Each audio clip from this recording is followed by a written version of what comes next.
Hello friends, welcome to honey GS academy. February 5th daily current affairs with GS points. ఇందులో కూడా ఈ science and technology articles ఎక్కువ ఉన్నాయండి. ఈ 3-4 డేస్లో ఎక్కువ సైన్స్ అండ్ టెక్నాలజీ ఆర్టికల్స్ మనకి ఎక్కువ వార్తల్లో వచ్చినాయి. ఇంకోటి ఎకనామీ అని చెప్పేసి మరొకటి వార్తల్లో వచ్చింది. సో ఫస్ట్ చూస్తే డే ఆఫ్ ఇంపార్టెన్స్ లేదు. సో నెక్స్ట్ పాలిటీ ఆర్టికల్ వస్తుంది. సో వెరీ ఫేమస్ మనకి యూనిఫామ్ సివిల్ కోడ్ అని చెప్పేసి ఇంతకుముందు ఉత్తరాఖండ్ అయితే అమల్లోకి తీసుకొచ్చింది కదా, దాని బాటలో మరొక రాష్ట్రం పయనిస్తుంది, అదే గుజరాత్ రాష్ట్రము. సో మనం గుర్తుపెట్టుకోవాలి కంపల్సరీ, యూనిఫామ్ సివిల్ కోడ్ అమలు కోసం అని చెప్పేసి రంజన్ ప్రకాష్ దేశాయ్, ఇంతకుముందు ఉత్తరాఖండ్ కూడా సో ఈమె ఆధ్వర్యం లోపల కమిటీ ఏర్పాటు చేస్తుంది. సో రంజన్ ప్రకాష్ దేశాయ్ అని చెప్పేసి సో ఈమె ఆధ్వర్యం లోపల ఓ కమిటీ నియామకం చేసిండ్రు. కమిటీ ముసాయిదా రూపకల్పన చేస్తుంది. ఈ కమిటీ గడువు 45 days అని చెప్పేసి పిలుస్తాం. సో వెరీ ఫేమస్ క్వశ్చన్ అండి, ఎగ్జామ్లో వచ్చేందుకు ఎక్కువ అవకాశం ఉంటుంది. యూనిఫామ్ సివిల్ కోడ్ అమలు కోసం అని చెప్పేసి గుజరాత్ ప్రభుత్వం ఏర్పాటు చేసిన కమిటీకి అధ్యక్షత ఎవరని చెప్పేసి వస్తుంది, రంజన్ ప్రకాష్ దేశాయ్. ఈమె చాలాసార్లు మనకి వార్తల్లో వస్తుందండి. ఒకటేమో ఈ ఉత్తరాఖండ్ యూనిఫామ్ సివిల్ కోడ్ కోసం అని చెప్పేసి ఈమెనే కమిటీ. ఇటీవల లోక్పాల్ చైర్పర్సన్ కోసం అని చెప్పేసి ఒక శోధన కమిటీ ఉంటుంది కదా, ఆ లోక్పాల్ చైర్మన్ యొక్క శోధన కమిటీకి కూడా ఈమెనే చైర్పర్సన్. జమ్మూ కాశ్మీర్ యొక్క డీలిమిటేషన్ కూడా ఈమెనే పనిచేసింది. సో కాబట్టి చాలాసార్లు ఎగ్జామ్లో వచ్చింది. సో నెక్స్ట్ ఈ ప్రెస్ కౌన్సిల్ ఆఫ్ ఇండియా చైర్పర్సన్గా కూడా ఈమె పనిచేస్తుంది. కాబట్టి ఈ 4 అంశాలు మనం గుర్తుపెట్టుకోవాలి. నెక్స్ట్ సెకండ్, ఈ ఢిల్లీ ఎన్నికలు మనకి సో వార్తల్లో ఉన్నాయండి. ఎన్నికల సంఘం కొన్నిసార్లు ఆ ఓటింగ్ ప్రక్రియ పెంచేందుకు కొన్ని అవేర్నెస్ ప్రోగ్రామ్స్ చేపడుతుంది. అటువంటి ఎగ్జామ్లో వస్తాయి మనకి. సో అక్కడ ఈ పశ్చిమ ఢిల్లీ అని చెప్పేసి వికాస్పురి అని చెప్పేసి ఒక ప్రాంతం ఉంటుంది. ఈ వికాస్పురి ప్రాంతం లోపల తక్కువ పోలింగ్ ఉంటుంది ఈ అసెంబ్లీ ఎలక్షన్స్ లోపల. ఈ వికాస్పురిలో ఓటింగ్ శాతం పెంచాలని చెప్పేసి ఈ స్పేస్ ఆధారిత పోలింగ్ బూత్ని ఏర్పాటు చేసింది. అంటే ఈ చంద్రయాన్ కోసం అని చెప్పేసి ఎవరైతే మన వ్యోమగాములు వెళ్తారో అటువంటి డ్రెస్ని ఓటర్లకు ఇవ్వడం జరిగింది. ఎందుకోసం అంటే అట్లా ఇస్తున్న ఓటు ఇస్తారని చెప్పేసి. సో ఆ ప్రోగ్రాం పేరు చూస్తే చంద్రయాన్ సే చునావ్ తక్ అని చెప్పేసి ఉంది. సో చంద్రయాన్ సే చునావో తక్. సో ఇది జస్ట్ ఓటర్ల యొక్క అవేర్నెస్ ప్రోగ్రామ్. ఓటింగ్ శాతం పెంచేందుకు ఎన్నికల సంఘం యొక్క డిఫరెంట్ ఇన్నోవేషన్లో భాగంగా మనం దీన్ని తీసుకుంటాము. సో చంద్రయాన్ సే చునావో తక్ అని చెప్పేసి వికాస్పురి పోలింగ్ బూత్ని స్పేస్ ఆధారిత పోలింగ్ బూత్గా తయారు చేసింది. ఇండియాలో స్పేస్ ఆధారిత ఫస్ట్ పోలింగ్ బూత్ అని చెప్పేసి వికాస్పురిని పిలుస్తాం. నెక్స్ట్ 2 ఎకనామీ ఆర్టికల్స్ వార్తల్లో ఉన్నాయి. ఒకటి అంతగా అవసరం లేదు. ఏంటి అంటే ఈ సైబర్ సెక్యూరిటీ కోసం అని చెప్పేసి ఆర్బీఐ మొన్న మానిటరీ పాలసీ కమిటీ రివ్యూ అయిపోయింది, ఈరోజు అయిపోయింది. సో ఒక 2 వెబ్ ప్లాట్ఫామ్ని అమల్లోకి తీసుకొచ్చింది. ఒకటేమో బ్యాంక్ ఇన్ అని చెప్పేసి పిలుస్తాం. So bank in. ఇంకోటేమో ఫిన్ ఇన్ అని చెప్పేసి పిలుస్తాం. ఇదేమో బ్యాంకింగ్ సంస్థలు ఈ సైబర్ సెక్యూరిటీ కోసం అని చెప్పేసి ఒక వెబ్ ప్లాట్ఫాము. ఇదేమో ఫైనాన్షియల్ ఇన్స్టిట్యూషన్సే కానీ ఇవి నాన్ బ్యాంక్ కోసం అని చెప్పేసి ఏర్పాటు చేసింది. సో ఇదేమో బ్యాంక్ కోసము బ్యాంక్ ఇన్, నాన్ బ్యాంకింగ్ కోసం అని చెప్పేసి ఫైన్ లేదా ఫిన్ ఇన్ అని చెప్పేసి పిలుస్తాం. ఫిన్టెక్ కంపెనీ అని చెప్పేసి అట్లా వస్తుంది అర్థం. సో ఇవి 2 వెబ్ పోర్టల్స్ ఆర్బీఐ అనేది ఈ సైబర్ సెక్యూరిటీ పర్పస్ కోసం అని చెప్పేసి ఉపయోగించింది. సో నెక్స్ట్ చూస్తే తర్వాత ఈ ఆర్బీఐ మానిటరీ పాలసీ అని చెప్పేసి ఈరోజు మనకి సో వార్తల్లో వచ్చిందండి. సో ఆర్బీఐ మానిటరీ పాలసీ మనకి ఎవ్రీ 2 monthsకి వార్తల్లో వస్తుంది. మనం ప్రతిసారి ఎక్స్ప్లెయిన్ చేస్తున్నామండి. అది ఒక 20 సార్లు అయిపోవచ్చు ఇప్పటికే. మీకు మరింతగా కావాలి అంటే ఈ హనీ జిఎస్ అకాడమీ లోపల ఎకనామీ ప్లేలిస్ట్ అని చెప్పేసి ఉంటుంది. అందులో ఒకసారి మీరు మానిటరీ పాలసీ కమిటీ పెద్ద క్లాస్ ఉంటుంది, అది చూస్తే మీకు repo rate, reverse repo rate, CRR, SLR, MSF, SDF ఇవన్నీ మీకు అర్థమవుతాయి. ఇప్పుడు నేను ఓన్లీ ఈ monetary policy committee review meeting యొక్క ముఖ్యాంశాలు మాత్రం చెప్తాను. దీని యొక్క పూర్తి వివరణ మీకు ఆ ప్లేలిస్ట్లో కనిపిస్తుంది. సో కావాలంటే ఒకసారి చూసుకోవచ్చు. ముఖ్యంగా ఏపీపీఎస్సీ వాళ్ళకి సిలబస్లో అయితే ఉన్నదండి. ఇది మనకి ఆర్బీఐ వచ్చేసి ఉంది కాబట్టి ఎక్కువ ఫోకస్ చేయాలి. So RBI monetary policy committee అని చెప్పేసి పిలుస్తాం. RBI monetary policy committee. So ఇది భారతదేశం లోపల ఇన్ఫ్లేషన్ని కంట్రోల్లో పెట్టాలని చెప్పేసి పనిచేస్తుంది. 6 సభ్యులు ఉంటారు. 3 from RBI, 3 from government. So మనం డిస్కస్ చేసినాం, మళ్ళీ ఇక్కడ అవసరం లేదు. మరి మీటింగ్ యొక్క ముఖ్యాంశాలు ఏంటని చెప్పేసి చూస్తే, ఒకటి, సో ఇది రెపో రేట్ని నిర్ణయం చేస్తుంది. రెపో రేట్ ఇంతకుముందు లాస్ట్ డిసెంబర్లో ఎంత ఉండే, ఎవ్రీ 2 మంత్స్కి మీటింగ్ కాబట్టి ఎవ్రీ 2 మంత్స్కి మనకు వార్తల్లో వస్తుంది. లాస్ట్ డిసెంబర్లో 6.5 ఉండే కదా, ఇప్పుడు ఒక 25 బేస్ పాయింట్స్ తొలిసారిగా తగ్గించింది. 2022 తర్వాత మేబీ ఫస్ట్ టైం కావచ్చు. సో ఇది ఎంత అయింది మనకి, 6.5 నుంచి 6.25కి వస్తుందండి. సో రెపో రేటు 6.25 అని చెప్పేసి. రెపో రేట్ మీన్స్ ఏంటంటే బ్యాంకులు ఆర్బీఐ దగ్గర అప్పు చేస్తాయి.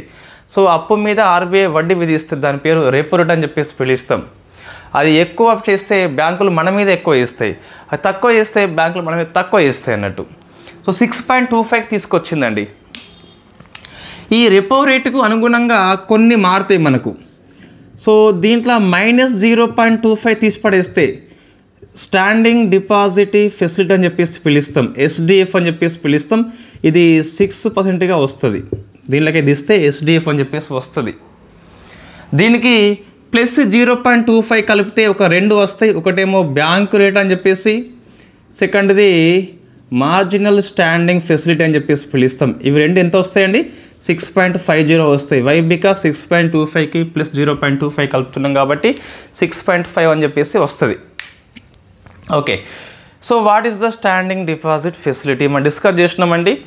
ఇదే రివర్స్ రెపో రేటు రెండు ఒకటే. ఇంకోటి ఉంటుంది మనకు రివర్స్ రెపో రేటు.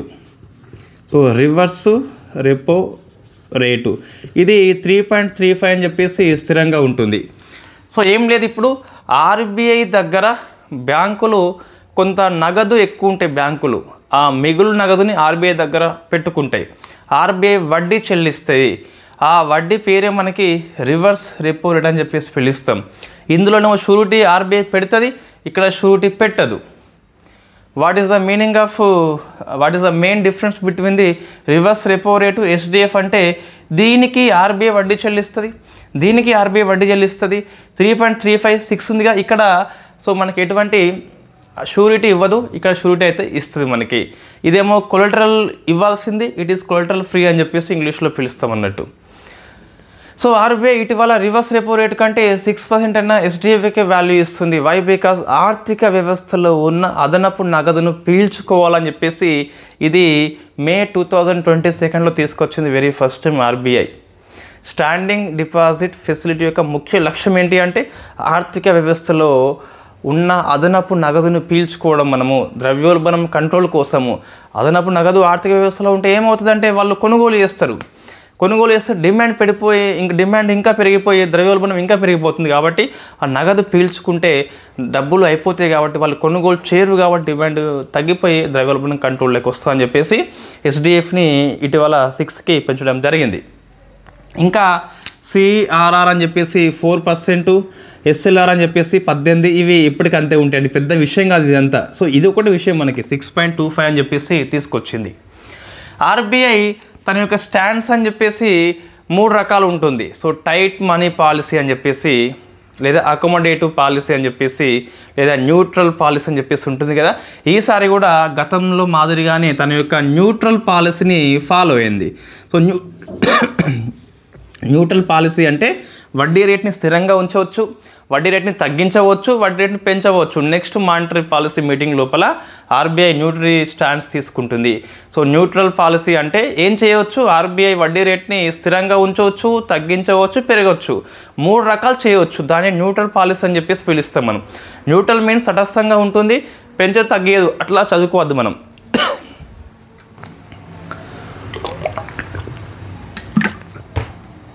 ఓకే అండి. సో నెక్స్ట్ మన డిఫెన్స్ ఆర్టికల్ వార్తల్లో ఉన్నది. ఇప్పుడు బోర్డు మీద ఏమున్నాయండి, రంజన్ ప్రకాష్ దేశాయ్ అని చెప్పేసి యూనిఫామ్ సివిల్ కోడ్ కోసం అని చెప్పేసి కమిటీ. వికాస్పురి అని చెప్పేసి ఈ పశ్చిమ ఢిల్లీ లోపల ఒక నియోజకవర్గము. చంద్రయాన్ సే చునావో తక్ అని చెప్పేసి ఒక ప్రోగ్రామ్ని మన ఎన్నికల సంఘం కండక్ట్ చేస్తుంది. ఫిన్ ఇన్ అని చెప్పేసి ఈ బ్యాంకింగ్కి నాన్ బ్యాంకింగ్కి సైబర్ సెక్యూరిటీ కోసం అని చెప్పేసి ఆర్బీఐ యొక్క ముఖ్యమైన డిజిటల్ ఇనిషియేటివ్ అది. సో మానిటరీ పాలసీ కమిటీ వార్తల్లో ఉంది. రెపో రేట్ని 25 బేస్ పాయింట్స్ అనగా 0.25% తగ్గించింది. దీంతో సో ఈ ఎస్డిఎఫ్ వచ్చేసి 6%కి, బ్యాంక్ రేట్ అని చెప్పేసి ఎంఎస్ఎఫ్ అని చెప్పేసి 6.50కి రావడము జరిగింది. సో ఇది మనకు economy and polity current affairs. Next చూస్తే డిఫెన్స్ కరెంట్ అఫైర్స్ మనకి వార్తల్లో ఉన్నదండి. ఏంటి చూస్తే ఒకటి, సో ఈ వెదురు బంకర్లు అని చెప్పేసి పిలుస్తాం. జనరల్గా మనకి బంకర్లు వేరే ఉంటాయి, సాంప్రదాయ బంకర్లు అని చెప్పేసి మనం జనరల్గా ఎత్తైన ప్రాంతం దగ్గర యుద్ధం చేయాలంటే లోతట్టు ప్రాంతాలకు వెళ్ళి దాక్కోవాలి, అదే బంకర్ అని చెప్పేసి పిలుస్తాం కదా. సో వెదురు బంకర్లని ఈ ఇండియన్ ఆర్మీ కోసం అని చెప్పేసి ఐఐటి గౌహతి తయారు చేస్తుంది. సో మనకి ఐఐటి గౌహతి అని చెప్పేసి చదువుకోవాలి. ఐఐటి గౌహతి మనకి మార్చి అయిపోయిన తర్వాత 3 months కలిపి నేను సో చాప్టర్ వారీగా సబ్జెక్టు వైజ్గా కరెంట్ అఫైర్స్ సింప్లిఫై చేసి డీటీపీ రూపంలో ఇస్తాం కదా, అప్పుడు ఇవన్నీ ఐఐటి కింద వస్తాయి అన్నట్టు. రైట్, నెక్స్ట్ ఒక విన్యాసం వార్తల్లో ఉన్నదండి. అది సో ట్రోపెక్స్ 25 అని చెప్పేసి పిలుస్తాం. ఇది ఇండియన్ నేవీ కండక్ట్ చేసే అతిపెద్ద సముద్ర విన్యాసం అని చెప్పేసి పిలుస్తాం. సో హిందూ మహాసముద్రం లోపల కండక్ట్ చేస్తుంది, 2 ఏళ్ళకి ఒకసారి కండక్ట్ చేస్తుంది. ఇందులో ఎవరెవరు హాజరవుతారంటే ఇది నేవీ కండక్ట్ చేస్తుంది, దీంతోపాటు ఆర్మీ, దీంతోపాటు ఎయిర్ ఫోర్సు, దీంతోపాటు ఇండియన్ కోస్ట్ గార్డ్ అని చెప్పేసి సో 4 కలిపి ఉమ్మడి సైనిక విన్యాసం పేరే ట్రోపెక్స్ 25 అండి. ఇండియన్ ఓషియన్ అని చెప్పేసి కండక్ట్ చేస్తుంది దీన్ని. ఈసారి ఇండియన్ ఓషియన్ ప్రాంతం లోపల కండక్ట్ చేస్తున్నాం మనము. సో హిందూ మహాసముద్రం లోపల కండక్ట్ చేస్తున్నాం. ఎవరు? నేవీ కండక్ట్ చేస్తుంది. ఇండియన్ నేవీ యొక్క అతిపెద్ద సముద్ర విన్యాసం అని చెప్పేసి పిలుస్తాం. సో ఇది ఇండియన్ ఓషియన్ ఈసారి హోస్ట్ చేస్తుంది. 4 దళాలు ఇందులో హాజరవుతున్నాయి అని చెప్పేసి గుర్తుపెట్టుకోవాలి. ద్వైవార్షిక విన్యాసం అని చెప్పేసి గుర్తుపెట్టుకోవాలి. 2 పాయింట్స్ మరీ ఫ్యాక్చువల్ బిట్స్ చేయండి. So next science and technology others అని చెప్పేసి చాలా ఆర్టికల్స్ వార్తల్లో వచ్చినాయండి. సో ఎబోలా అని చెప్పేసి వెరీ ఫేమస్ డిసీజ్ మనకి. వెరీ ఫస్ట్ 1976లో కాంగోలో ఇది బయటపడింది. ఎబోలా అని చెప్పేసి నది పేరు అది. దీనికి మనకు వ్యాక్సిన్ లేదు ఇన్ని రోజులు. సో వెరీ ఫస్ట్ టైం మనకి ఈ ఎబోలా వ్యాక్సిన్ ట్రయల్ అని చెప్పేసి WHO సహాయంతో ఉగండా దేశం కండక్ట్ చేస్తుంది. సో మనం గుర్తుపెట్టుకోవాలి ఉగండా దేశం అని చెప్పేసి. సో ఈ ఎబోలా వ్యాక్సిన్ ట్రయల్ని వెరీ ఫస్ట్ టైం కండక్ట్ చేస్తుంది. ఎబోలా వైరస్కి అగెనిస్ట్గా ఈ వ్యాక్సిన్ పనిచేస్తుంది. అయితే ఈ ఎబోలా వైరస్లో చాలా రకాల జాతులు ఉంటాయి కదా, ఈ వ్యాక్సిన్ వచ్చేసి సుడాన్ జాతికి అగెనిస్ట్గా పనిచేస్తుంది. దేశం పేరేంటి మనకి? ఉగండా దేశము. ఎబోలా వైరస్ జాతి ఏంటి? సుడాన్ దేశం యొక్క జాతి అని చెప్పేసి పిలుస్తాం. సో 1976లో వెరీ ఫస్ట్ టైం కాంగోలో ఆవిష్కరణ చేస్తాం మనం ఈ ఎబోలా వ్యాధిని. ఇంతవరకు మనకి వ్యాక్సిన్ లేదు, వెరీ ఫస్ట్ టైం కాబట్టి ఈ ఎబోలా వ్యాక్సిన్ గుర్తుపెట్టుకోవాలి. అయితే ఏ కంపెనీ తయారు చేసింది అట్లా మనకి ఇంకా సమాచారం లభ్యం కాలేదు. నేను చూస్తా ఒకసారి, మళ్ళీ రేపటి క్లాసులో అప్డేట్ చేద్దాం. నెక్స్ట్ ఇండియా యొక్క ఫస్ట్ ఫెర్రేట్ పరిశోధన అండి. సో గుర్తుపెట్టుకోవాలి, ఫెర్రేట్ పరిశోధన మీన్స్ ఏమొస్తుందని తెలుగులో అర్థం అంటే మీనింగ్ ఏంటి మనకంటే సాంకేతిక పరిభాష. అది సామాన్య భాష వస్తే వ్యాక్సిన్ల అభివృద్ధి సాంకేతికత కార్యక్రమం అని చెప్పేసి పిలుస్తాం. సో ముఖ్యంగా ఇది శ్వాసకోశ వ్యాధుల యొక్క వ్యాక్సిన్ డెవలప్మెంట్ చేస్తుందని ఫెర్రేట్గా పిలుస్తాం అన్నట్టు. ఇది భారతదేశం లోపల ఈ ఫరీదాబాద్ లోపల స్టార్ట్ అయింది. సో మనం ఇంతకుముందు క్లాసులో డిస్కస్ చేసినాం. ఫరీదాబాద్ ఎక్కడ ఉందా అండి?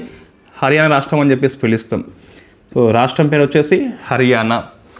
ఇక్కడ మనకు translational science and technology health institution, ఇందులో సో ఈ ఫెర్రేట్ పరిశోధనని మనం స్టార్ట్ చేస్తున్నాము. సో వ్యాక్సిన్ యొక్క ఇక్కడ మనము సాంకేతిక డెవలప్మెంట్ చేసుకుంటాం. ఏ వ్యాక్సిన్లు ఎక్కువ అంటే అన్ని రకాల వ్యాక్సిన్లు, బట్ మనకి ఫెర్రేట్ మీన్స్ ఈ శ్వాసకోశ వ్యాధుల మీద ఎక్కువైతే మనము చేస్తామని చెప్పేసి గుర్తుపెట్టుకోవాలి.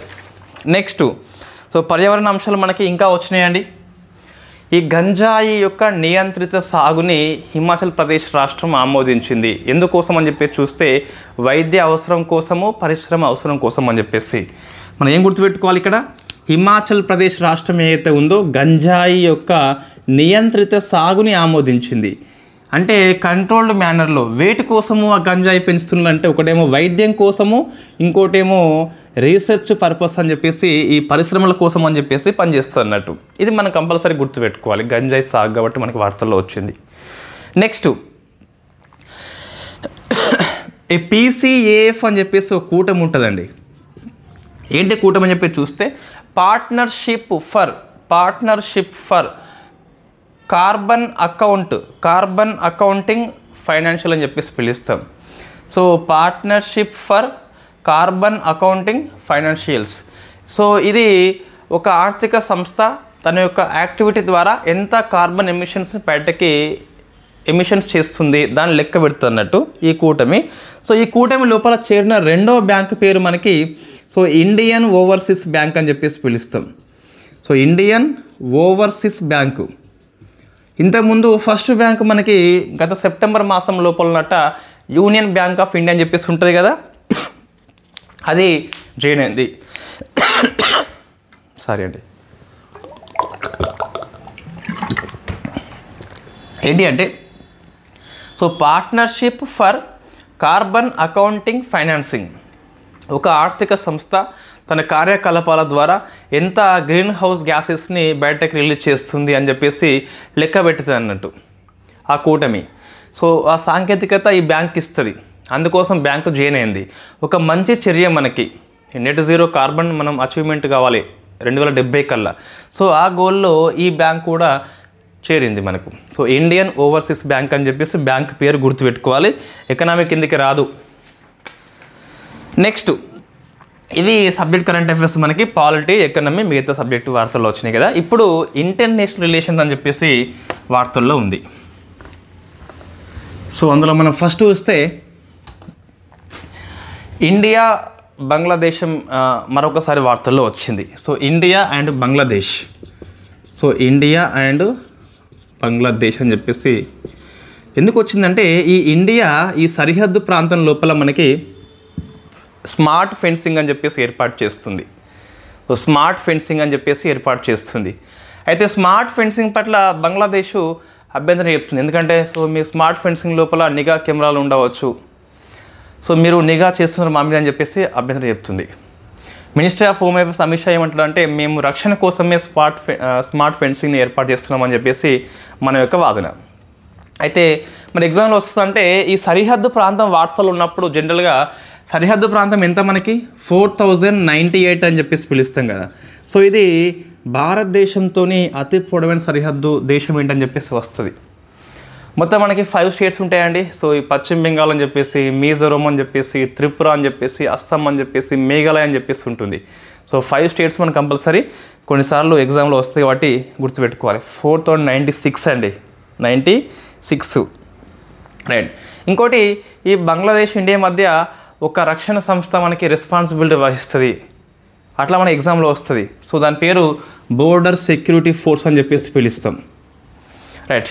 నెక్స్ట్ ఈ మన JMR ఉంది కదా, ఎయిర్పోర్ట్స్ లిమిటెడ్ అని చెప్పేసి అది వార్తల్లో వచ్చింది. సో JMR కంపెనీ ఎందుకోసం అంటే ఇది UN యొక్క గ్లోబల్ కంపాక్ట్ లోపల జాయిన్ అయింది. సో UN యొక్క గ్లోబల్ కంపాక్ట్ అని చెప్పేసి పిలుస్తాం.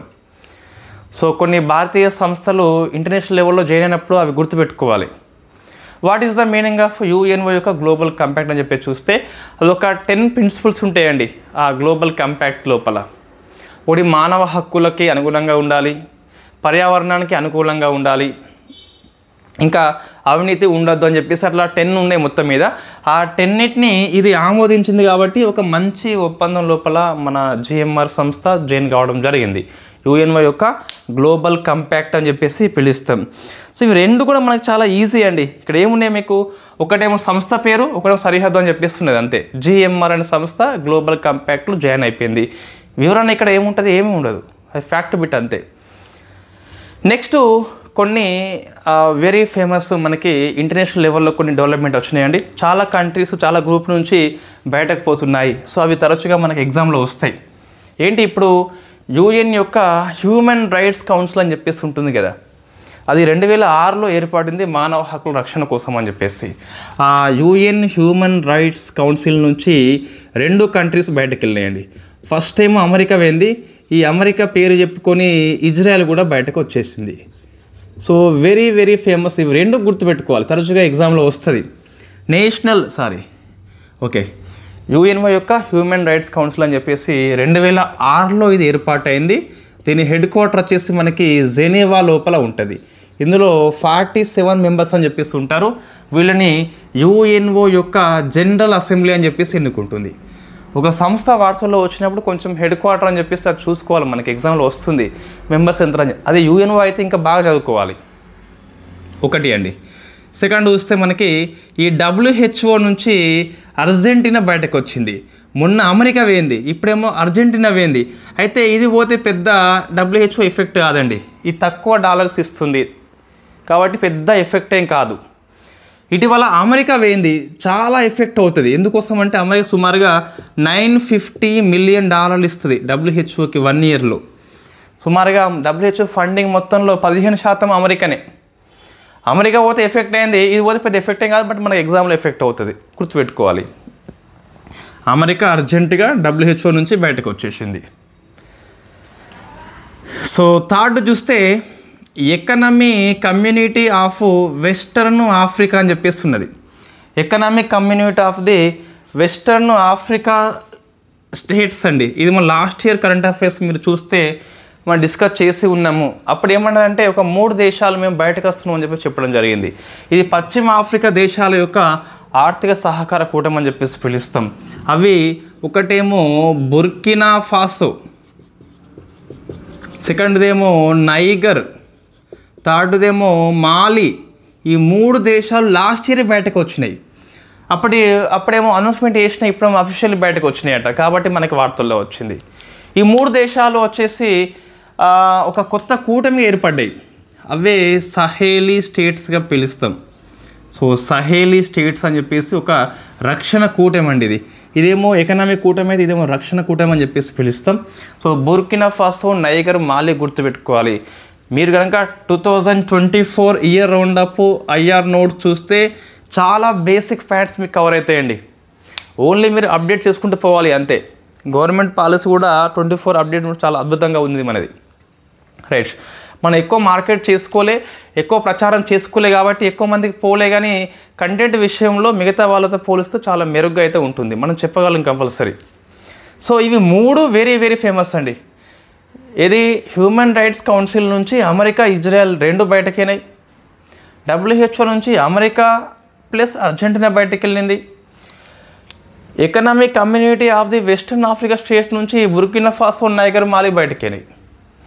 సో మనము 3 months కరెంట్ అఫైర్స్ని సింప్లిఫై చేస్తాం కదా, అప్పుడు దీన్ని ఒక దగ్గర రాద్దాం. ఇంకా 3 monthsలో ఏమన్నా కూటమి నుంచి ఏదైనా కంట్రీ పోతే ఒక దగ్గర రాద్దాం. 3 months అనగానే సో మీరు ఒకటి మైండ్లో పెట్టుకోవాలి, జనవరి, ఫిబ్రవరి, మార్చ్ అని చెప్పేసి 3టిని కలిపి మీకు ఇవ్వను, కంప్లీట్గా సింప్లిఫై చేసి ఇస్తా, షార్ట్ నోట్స్ చేసి. సో మీరు మనకు కరెంట్ అఫైర్స్ మ్యాగజైన్ కోర్సు 249కి వస్తుందండి, చాలా తక్కువ కాస్ట్. నేను డీటెయిల్ నోట్స్ కూడా ఇస్తాను, కాబట్టి తీసుకునే ప్రయత్నం చేయండి. పెద్దగా 249 రూపీస్తోని ఎవరు ఎఫెక్ట్ కారు, ఎంత పూర్ ఫ్యామిలీ అయినా ఎఫెక్ట్ కారండి, నేను చెప్పగలను కంపల్సరీ. నేను అక్కడ నుంచే వచ్చినాయి కాబట్టి సో తక్కువ రేటుకే మంచి క్వాలిటీ ఇద్దామని చెప్పేసి. ఎందుకు అంటే మనము సో బతకాలి కాబట్టి కొంచెం అమౌంట్ అయితే పెట్టాలి కంపల్సరీ. సో మనం ఫుల్ టైం దీని వర్క్ చేస్తున్నాం. నెక్స్ట్ చూస్తే యుఎన్ఓ యొక్క రెగ్యులర్ మనకి ఒక పని చేయాలంటే దానికి కంపల్సరీ బడ్జెట్ అవసరం ఉంటుంది కదా, అట్లనే యుఎన్ఓ కూడా ఉంటుంది. ఈ యుఎన్ఓ బడ్జెట్కి ఇండియన్ అట ఎంత ఇచ్చిందండి, 327 కోట్లు ఇచ్చిందట. సో ఈ ఇన్ టైం లోపల ఇచ్చిన 35 గౌరవ దేశాల లోపల ఇండియా కూడా జాయిన్ అయిందట. యుఎన్ఓ మెచ్చుకున్నది, నువ్వు టైంకి ఇచ్చినావు అని చెప్పేసి. సో 327 కోట్లు ఇచ్చిన ఇండియా ఒక ఏది కూటమి కోసం అని చెప్పేసి. నెక్స్ట్ ఇంకా అమెరికా మరొక పని చేసిందండి. ఈ ట్రాన్స్ ఉమెన్స్ అని చెప్పేసి పిలుస్తాం, మగవాళ్ళే కానీ అమ్మాయిగా మారిపోతారు, అటువంటి వాళ్ళను ఉమెన్స్ స్పోర్ట్స్ లోపల బ్యాన్ చేసి పడేసిండు మన ట్రంప్. నెక్స్ట్ గవర్నమెంట్ పాలసీ అండి. So Kerala health system important program అని చెప్పేసి, Kerala health system improvement program అని చెప్పేసి వార్తల్లో వచ్చింది. ఇది కేరళ ప్రభుత్వం మౌలిక సదుపాయాలు పెంచుతుంది ఆరోగ్య రంగం లోపల. దీనికోసం అని చెప్పేసి WHO రుణం ఇస్తుందండి. సుమారుగా 2424 కోట్లు అయితే ఇస్తుంది. 24/24 అని చెప్పేసి పిలుస్తాం. WHO ఇస్తుంది. మనం ఎలా గుర్తుపెట్టుకోవాలంటే 24 అవర్స్ అందుబాటులో ఉంటుంది హెల్త్ అని చెప్పేసి అట్లా మనం గుర్తుపెట్టుకోవచ్చు. కేరళ హెల్త్ సిస్టమ్ అనేది ఇంప్రూవ్మెంట్ కోసం అని చెప్పి WHO రుణం వరల్డ్ బ్యాంక్ వచ్చేసి రుణం ఇవ్వడం జరిగింది. ఇక నెక్స్ట్ నేను చదివేస్తానండి. ఇవి మరీ చిన్నయ్యే, వీటికి పెద్ద అద్భుతంగా విశ్లేషణ అంటూ ఏమీ అవసరం లేదు. సబ్జెక్ట్లో మనకి మ్యాటర్ ఉంటే మనకంటే ఎక్కువ ఎవరు ఎక్స్ప్లెయిన్ చేయరు. బట్ ఇవి ఫ్యాక్ట్ బిట్సే కాబట్టి మనం ముందుకు పోవచ్చు. ఏంటి ఫస్ట్ చూస్తే ఫోర్బ్స్ సంస్థ ఉంటుంది కదా, శక్తివంతమైన దేశాల జాబితా ఇచ్చిందండి. అందులో అమెరికా ఫస్ట్ ప్లేస్ వచ్చింది, మనం గెస్ చేయవచ్చు. ఇండియా 12th ర్యాంక్ వచ్చింది. అంత ఫేమస్ ఏం కాదు, ఈ రిపోర్ట్ మనం స్కిప్ చేయవచ్చు. సెకండ్ది స్టార్టప్ ఎకో సిస్టమ్ అండి. మనం కరెంట్ అఫైర్స్ స్టార్ట్ చేసినప్పటి నుంచి చూస్తున్నాం మనం. ఫస్ట్ అమెరికా ఉంటుంది, చైనా సెకండ్, థర్డ్ ఇండియా. ఇది మనం స్కిప్ చేయవచ్చు. నెక్స్ట్ లార్జెస్ట్ మొబైల్ మ్యానుఫ్యాక్చరింగ్ అని చెప్పేసి చైనా ఫస్ట్ ప్లేస్ ఉంటుంది, ఇండియా సెకండ్ ప్లేస్కి వచ్చింది. ఇది కొంచెం ఫోకస్ చేయండి, ఇండియా సెకండ్ ప్లేస్కి వచ్చింది. నెక్స్ట్ లాజిస్టిక్ పర్ఫార్మెన్స్ ఇండెక్స్ అని చెప్పేసి వరల్డ్ బ్యాంక్ ఇస్తుంది అన్నట్టు. మన ర్యాంక్ వచ్చేసి 38 కదా, 2030 నాటికి టాప్ 25లోకి రావాలని చెప్పేసి మనం లక్ష్యం పెట్టుకున్నామట. 2030 నాటికి టాప్ 25లోకి రావాలి ఈ రిపోర్ట్ లోపల. నెక్స్ట్ అండి అవార్డ్స్, ఇది కొద్ది వరకు అవసరం అండి. సాహిత్య అకాడమీ అవార్డ్స్ అని చెప్పేసి మొత్తం 24 లాంగ్వేజ్లో ఇస్తాం. 22 అధికార భాషలు, ఇంగ్లీష్ అండ్ ఇంకొకటి రాజస్థాన్ భాష కదా. లాస్ట్ ఇయర్ ఈ డోగ్రీ భాషలో ఇవ్వలేదు, ఇప్పుడు ఇచ్చారు కాబట్టి మనకి వార్తల్లో వచ్చింది. సో డోగ్రీ భాష లోపల చనిపోయిన వ్యక్తికి వచ్చిందండి. ఆయన పేరు చమన్ అరోరా అని చెప్పేసి పిలుస్తాం. సో చమన్ అరోరా అని చెప్పేసి పిలుస్తాం. సో చనిపోయినప్పటికీ ఆయన యొక్క ఆత్మ ఆరలాగా మన చుట్టూనే చమ్మకం అంటుందని చెప్పేసి అట్లా గుర్తుపెట్టుకోవచ్చు. ఈయన పుస్తకం పేరు అశ్వత్థామ అండి. సో అశ్వత్థామ మనకు ఈజీగా గుర్తుంటుందండి. ఈయన ఎప్పుడు చనిపోడు కాబట్టి సో అట్లా మనం గుర్తుపెట్టుకోవచ్చు. సో కేంద్ర సాహిత్య అకాడమీ అవార్డు డోగ్రీ భాష లోపల వచ్చింది ఎవరికి? చమన్ అరోరాకు వచ్చింది. నెక్స్ట్ అపాయింట్మెంట్ చూస్తే బెల్జియం ప్రధానిగా బార్ట్ డే వేవర్ అని చెప్పేసి వచ్చిండు. సో బార్ట్ డే వేవర్ ఈయన బెల్జియం యొక్క ప్రధానమంత్రి. నెక్స్ట్ షెగే గేలే అని చెప్పేసి ఉన్నది మనకి వార్త లోపల. సో షెగే గేలే అని చెప్పేసి ఈమె దక్షిణాఫ్రికా శ్రీమతి. సో మిస్సెస్ వరల్డ్ 2025లో ఫస్ట్ అవార్డు వచ్చిన నల్లజాతి మహిళ. సో అందాల పోటు తెల్లవాళ్ళకే కాదు, మేము గెలుస్తామని చెప్పేసి ప్రపంచానికి చాటి చెప్పిన గొప్ప వ్యక్తి షెగే గేల్ అని చెప్పేసి పిలుస్తాం. సో జగేల్ అన్నది ఒక్కసారిగా ఇది అమెరికా హోస్ట్ చేసింది. సో ఇది మిస్సెస్ వరల్డ్ గెలిచిన ఫస్ట్ బ్లాక్ ఉమెన్గా షెగ్ గేల్ అని చెప్పేసి రికార్డు సృష్టించింది. ఈ అందం గురించి తెల్లగా నల్లగా ఎర్రగా ఏంటండి ఇవన్నీ? సో మనిషి గుణం చూడాలి అంతే. ఈ అందం గురించి మాట్లాడే వాళ్ళని బంగాళాఖాతంలో 127 టైమ్స్ ముంచాలి, తక్కువ లేకుండా. నెక్స్ట్ ముంచాల్సిన అవసరం రాదు అన్నిసార్లు ముంచితే. నెక్స్ట్ ఈ దక్షిణార్ధ గోళం లోపల అతిపెద్ద హిందూ దేవాలయం అని చెప్పేసి దక్షిణాఫ్రికాలో ఉన్న జోహెన్నెస్బర్గ్లో ఏర్పాటు చేస్తాం. కొన్నిసార్లు ప్రశ్న వస్తుంది కాబట్టి మనం ఫోకస్ చేయాలి. నెక్స్ట్ ఈ భోపాల్ లోపల భిక్షాటన నిషేధం విధించినమాట. ఇంతకుముందు ఇండోర్లో కూడా మనం విధించినాము కాబట్టి ఇది మనకు వార్తల్లో ఉంది. ఈ భారతీయ న్యాయ సంహిత అని చెప్పి చట్టం వచ్చింది కదా, దాని ప్రకారం మనము ఈ భిక్షాటన నిషేధం ఉంది కాబట్టి ఆ సెక్షన్ ఉపయోగించుకొని వాళ్ళు నిషేధం చేయడం జరిగింది. నెక్స్ట్ అండి తెలంగాణ కరెంట్ అఫైర్స్ ఏమీ లేవు. Yes I know very well, SC commission report ఇచ్చింది. తర్వాత ఇంకోటి కులగణన రిపోర్ట్ వచ్చింది. అవి రెండు మనకి ఇన్ఫ్యాక్ట్ గవర్నమెంట్ మ్యాగజైన్ వచ్చినాకనే అందులో ఉన్న సమాచారం మనం డిస్కస్ చేద్దాం. ఈ పేపర్లో వచ్చింది అంత పెద్దగా అవసరం లేదు మనకు. డాక్యుమెంట్ ఇంకా వాళ్ళది ఏం లేదు గవర్నమెంట్ది. సో అది చూసినాక మనం రాద్దాం. క్వశ్చన్ కంపల్సరీ అండి, దాని నుంచి రాకుండా ఉంటామా? పద్మ అవార్డ్స్ అయినో అది పెండింగ్ ఉంది. ఎందుకు పెండింగ్ ఉంచామంటే ఇప్పుడు ఏపీపీఎస్ వాళ్ళకి అది ఎగ్జామ్ రాదు, టీజీపీఎస్ వాళ్ళకి ఏ ఎగ్జామ్స్ లేవు, ఇప్పుడు పెద్ద అవసరం లేదు. రైట్, ఏపీ వాళ్ళకి చూస్తే అసెంబ్లీ కమిటీలు అని చెప్పేసి మనకి ఒక 3 వార్తల్లో ఉన్నాయండి. అవి గుర్తుపెట్టుకోవాలి కంపల్సరీ. పబ్లిక్ అకౌంట్స్ కమిటీ చైర్పర్సన్గా రామంజనేయులు వచ్చాడు, ఇది ఏపీ వాళ్ళ కోసమే. ఎస్టిమేట్స్ కమిటీగా జోగేశ్వర్ రావు వచ్చాడు. పబ్లిక్ అండర్టేకింగ్ కమిటీ అని చెప్పేసి రవికుమార్ వచ్చాడు.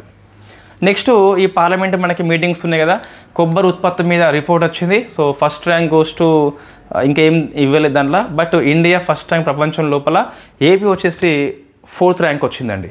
కాబట్టి మనకి ఇదైతే చూసుకోవాలి ఒకసారి. రైట్, ఇప్పుడు మనం ఎక్కడ ఉన్నామని కరెంట్ అఫైర్స్లో 5th వచ్చినాం కదా. నేను ఈరోజు నైటు ఆల్ టైం 9:30 అవుతుంది, అయినా నేను ట్రై చేస్తా 6th చేయడానికి.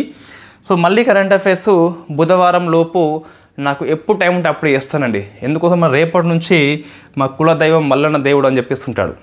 సో వాడి కోసం మనం పట్నాలు వేయాలి 5 days అని చెప్పేసి. వాడు మీన్స్ భగవంతుని మనం వాడని చెప్పేసి పిలవచ్చు ప్రేమ కొద్దీ, ఇబ్బంది ఏం లేదు. సో 5 days పట్నాలు ఉంటాయి. ఈ 5 days మనం కంప్లీట్గా దరిద్రంగా హౌస్ అరెస్ట్ అవుతాం, దైవపూర్వకంగా హౌస్ అరెస్ట్ అవుతాం. బయటకి మనని పోనీయరు కాబట్టి, సో విలేజ్కి వెళ్ళిపోతున్నాం కాబట్టి క్లాసు మ్యాక్సిమం ఎక్కడ పడితే అక్కడే మనం చేసే ప్రయత్నం చేద్దాం. సో కరెంట్ అఫైర్స్ అయితే నేను పెండింగ్ ఉండకుండా చేసే ప్రయత్నం చేద్దాం. Thank you very much.